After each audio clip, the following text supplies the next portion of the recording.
شيخ أنا على نياتي. ها؟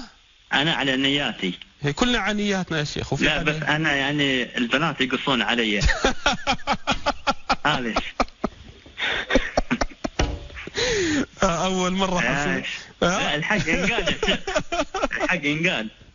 أنت البنات يقصون عليك؟ إيه يقصون علي البنات. المشكلة يا شيخ إن أنا أعزب.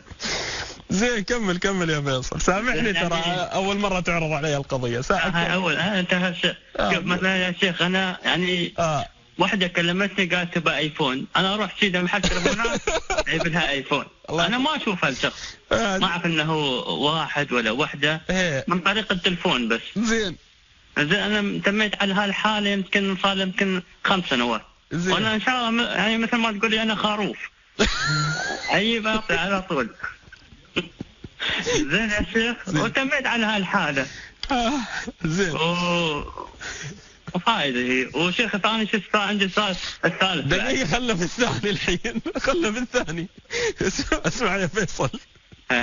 يعني انت كيف نحل هذه المشكلة؟ انت تحتاج عصا طال عمرك. ما في الا هذا. كل واحد تقص عليك تودي لها ايفون. ايه انا كنت كذا يجي لك ايفون ايباد.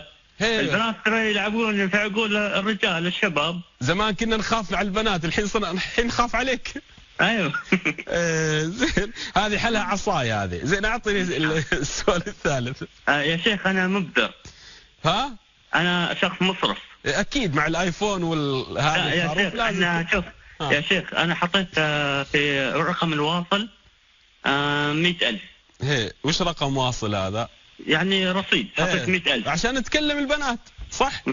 ايوه الحين مثلا احنا نتكلم وياك هذا فاتوره حطيت 10,000. اتصلت حد من شيخاء السعوديه قال لا هاي حرام ان الله ما يحب المبذرين. اسمع انت تحتاج عصاي.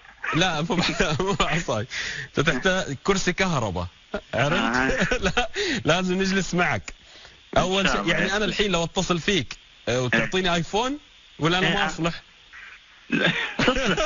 الله يوفقك. لا ان شاء الله. اسمع الرجل قيم على نفسه، يعني ما يصلح منك ان تكون ألعوبة. ايوه عرفت؟ ومالك هذا انت مؤتمن عليه. انت كم عمرك يا فيصل؟ عمري الحين 33.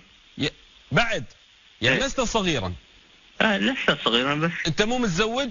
لا مو متزوج. لا لازم تتزوج. وين الوالد والوالدة عنك؟ موجودين بس تعبوا مني يا سيدي. والله انا تعبت منك على المكالمة. تعبت منك. كيف الوالد والوالدة؟ لا ضع رقمك، حط رقمك. هذه المشكلة ما تحتاج برنامج، تحتاج محاضرة.